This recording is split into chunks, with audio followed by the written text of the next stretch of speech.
बहुत समय पहले की बात है। एक छोटे से नगर में एक धनी व्यापारी रहा करता था। उस व्यापारी के पास सब कुछ था जो वह चाहता था। उसके पास किसी चीज की कोई कमी नहीं थी। वह अपना जीवन बहुत खुशी खुशी बिता रहा था। सब कुछ बहुत अच्छा चल रहा था। लेकिन कहते हैं ना कि समय बदलते देर नहीं लगती। यह घाटा इतना बड़ा था कि उसका सब कुछ लुट गया था, खत्म हो गया था। उसके पास एक फूटी कौड़ी तक नहीं बची थी। वह सड़क पर आ गया था। उसने अपने सभी संगी संबंधी मित्रों सभी से मदद मांगी, लेकिन किसी ने उसकी मदद नहीं की। वह बहुत ज्यादा उदास और परेशान था। वह भीतर से पूरी तरह से टूट चुका था। अब उसके भीतर जीने की कोई उम्मीद नहीं थी। वह रोता हुआ मार्ग में आगे की ओर जा रहा था। तभी कुछ देर बाद थककर एक पेड़ के नीचे बैठ गया और वहां बैठ और फूट फूट कर रोने लगा। उसे समझ ही नहीं आ रहा था कि उसके साथ यह सब क्या हुआ। कुछ दिन पहले उसके पास वह सब कुछ था जो वह चाहता था, लेकिन आज उसके पास कुछ नहीं बचा। वह सड़क पर आ चुका था। उसके मन में ऐसे कई सारे विचार चल रहे थे जिसके कारण वह दुखी हो गया, रो रहा था। तभी उस मार्ग से एक गुरु अपने कुछ शिष्य के साथ वहां से गुजर रहे थे। जब उसे इस तरह रोते देखा तो वह उस व्यापारी के पास जा पूछते कि बंते, क्या हुआ? तुम इस तरह क्यों रो रहे हो? इस पर वह व्यापारी कहता है कि आप कौन हैं और मुझसे क्या चाहते हैं? मैं जैसा भी हूँ, मुझे मेरे हाल पर छोड़ दीजिए। वैसे भी मैं बहुत परेशान हूँ। कोई मेरी मदद नहीं करना चाहता। आप यहाँ से चले जाइए। मुझे किसी की मदद नहीं चाहिए। इस पर वह गुरुदेव कहते हैं कि भंते, मगर बात क्या है?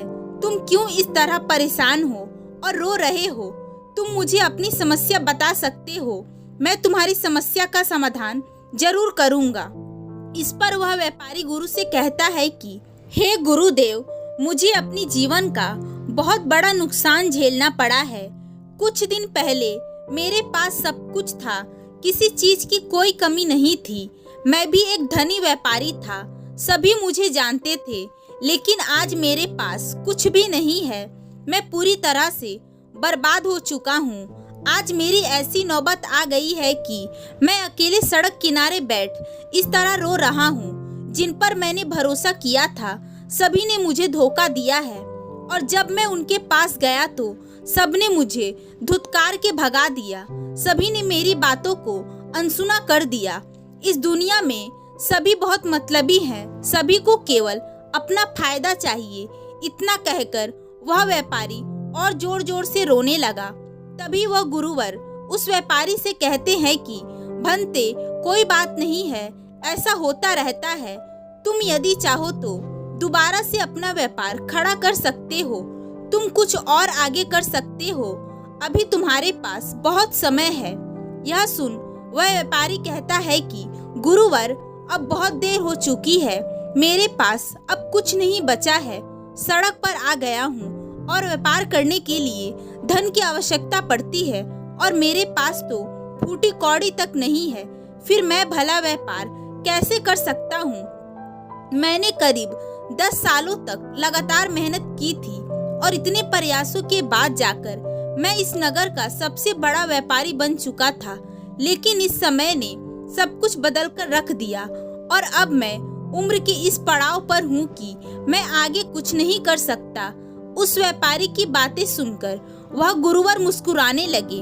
यह देखकर व्यापारी क्रोधित होने लगता है और कहता है कि गुरुवर, यह क्या बात हुई?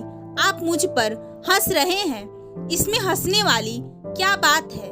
क्या आपको भी मेरी लाचारी पर हंसी आ रही है?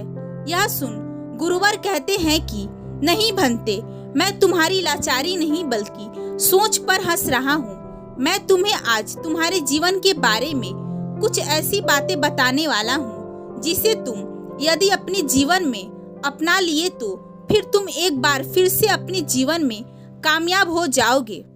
जीवन में जो कुछ भी तुम करना चाहते हो वह सब कुछ कर सकते हो।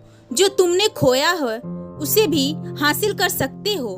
तभी वह व्यापारी कहता है कि हे गुरुवर, यदि ऐसा नहीं हुआ तब क्या होगा।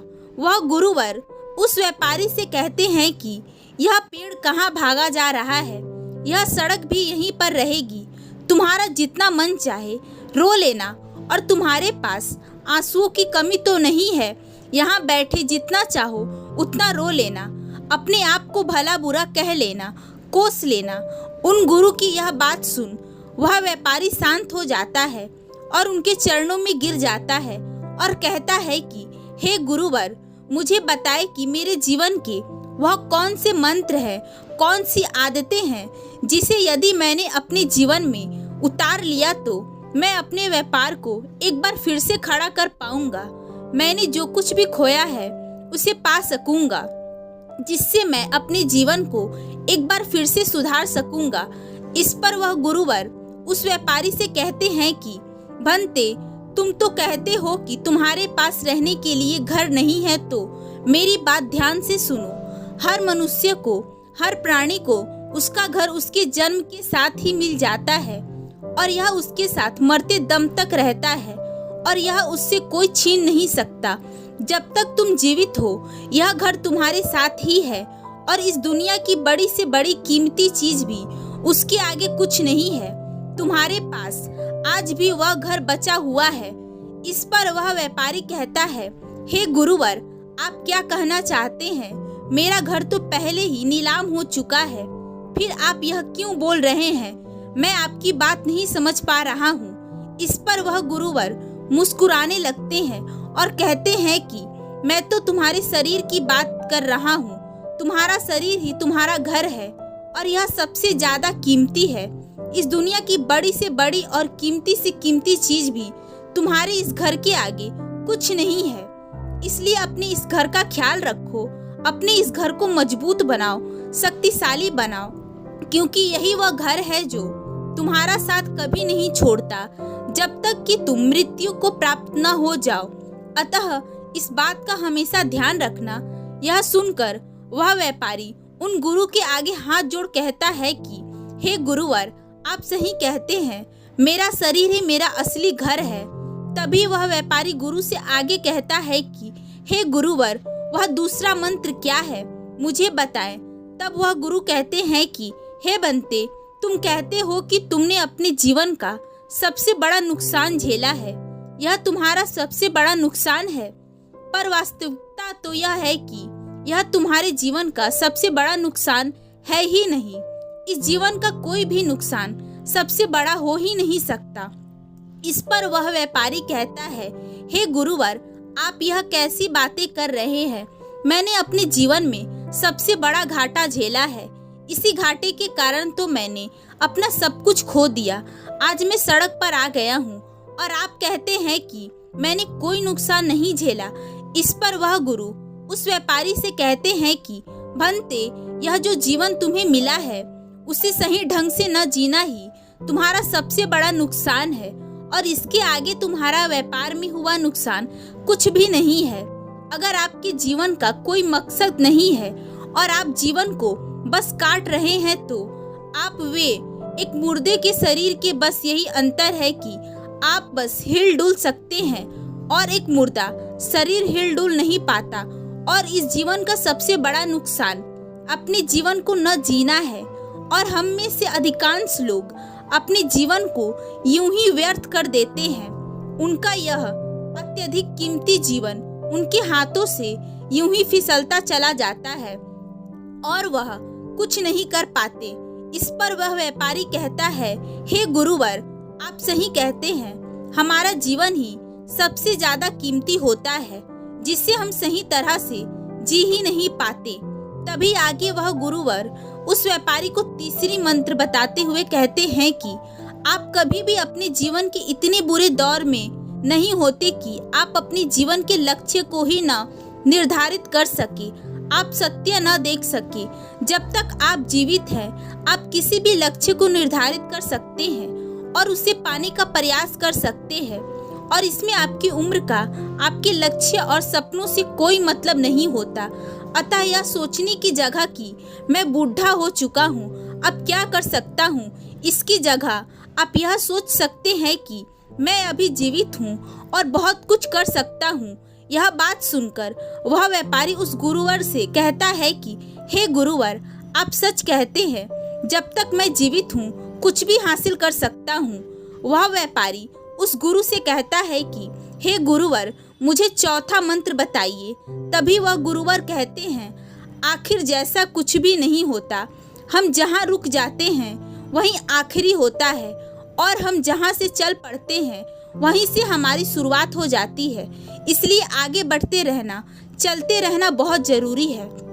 फिर चाहे वह सांसारिक जीवन हो या आध्यात्मिक जीवन। सांसारिक जीवन में तुम कभी भी उस स्थान या लोगों के बीच कभी मत रुकना जहाँ काफ़ी समय से तुम्हारा सम्मान न किया गया हो।